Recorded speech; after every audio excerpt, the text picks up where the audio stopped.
కాపులకి సంఘాల గురించి తన వంతు సహకారం అందిస్తూ జంట నగరాల్లో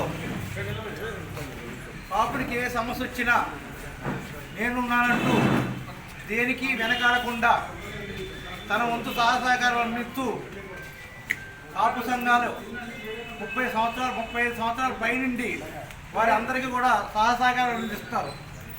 దానికంటే ముందు రాబోయే తరాలకి 250 కోట్లు ఆస్తిని ఇప్పించడానికి కారకుడైన మిరియాల రాఘవరావు అని చెప్పి సభాముఖంగా తెలియజేస్తారు. 5 ఎకరాల కృషి రాఘవరావు, ఎందుకంటే 7 ఎకరాల కృషి రాఘవరావు, అది మనకు 250 కోట్లు, అది ఓకే 1000 కోట్ల ఆస్తి అయితే దీన్ని కింద నుంచి పైదాకా కూడా కష్టపడి సొంత నిధులతో ఖర్చు పెట్టి ఎన్నో డబ్బులు ఖర్చు చేసి ఎంతోమంది దగ్గరికి 1-2 సార్లు ఎమ్మెల్యేల దగ్గరికి వెళ్ళి కూర్చుని కమాండ్ చేసి మీకు ఇచ్చారు మాకెందుకు ఎవరని చెప్పడం జరిగింది. మేమే వెనకాల ఆయనతో పాటు తిరిగాం కాబట్టి మాకు తెలుసున్న విషయం అది. అయితే మనం కొంతమంది ఏముంటుందంటే ఇటువంటి వాళ్ళు చేసిన కార్యక్రమాలు లాస్ట్లో వచ్చి మేము చేసామని చెప్పి వేసుకెళ్ళిపోయి రకాల మన దగ్గర ఎక్కువ ఉన్నారు. అందు గురించి కృషి మాత్రం మందే, ఓకేనా? దాన్ని వాళ్ళు ఎవరైనా కానీ ఒప్పుకుంటారు, అందరికీ తెలుసు. అటువంటి వ్యక్తి ఇప్పుడు ఈ రోజులో పిన్ సిటీస్ పాపులర్ గుర్తింపు తీసుకొచ్చారంటే ఏకైక నాయకుడు.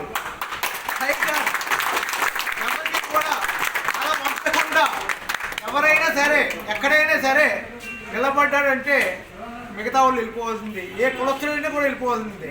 మన కులంలో ఇటువంటి వాళ్ళు లేరని చెప్పి సభాముఖంగా తెలియజేస్తూ అతను మన ఏరియాలో మన ప్రాంతంలో ఉండే మనం ఎంతో హ్యాపీగా మన కష్టం వస్తే ఉన్నారని ధైర్యంగా ప్రతి కార్యక్రమానికి కూడా చేయడానికి మనకు సహకారం. ఈరోజు రాఘవరావు పుట్టినరోజు సందర్భంగా వారికి మరిన్ని పుట్టినరోజు జరుపుకోవాలని మీకు ఆ దేవుడి ఆశీస్సులు ఉండాలని చెప్పి ఉంటూ ఈ సంఘానికి మీరు 70 సంవత్సరాలు వచ్చినా ఇంకా 72 సంవత్సరాలు వచ్చినా అంటే తగ్గించేస్తే తగ్గిపోతుంది. మీరు చేస్తున్నారు కాబట్టి నాకు 63 సంవత్సరాలు అయినా కానీ నేను చేస్తాను. మీ 70 సంవత్సరాలు చూసే నేను చేస్తున్నాను. వయసు అయిపోయింది, వెనక్కి వెళ్ళిపోలేదు.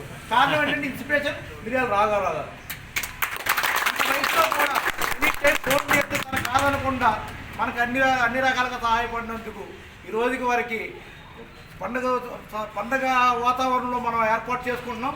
అలాగే ఇప్పుడు 2000 మందికి పుచ్చకాయతో వాటర్ మినర్తో జ్యూస్ వేస్తున్నాం బయట పేదలకి మిరియాల చారిటబుల్ ట్రస్ట్ నుంచి.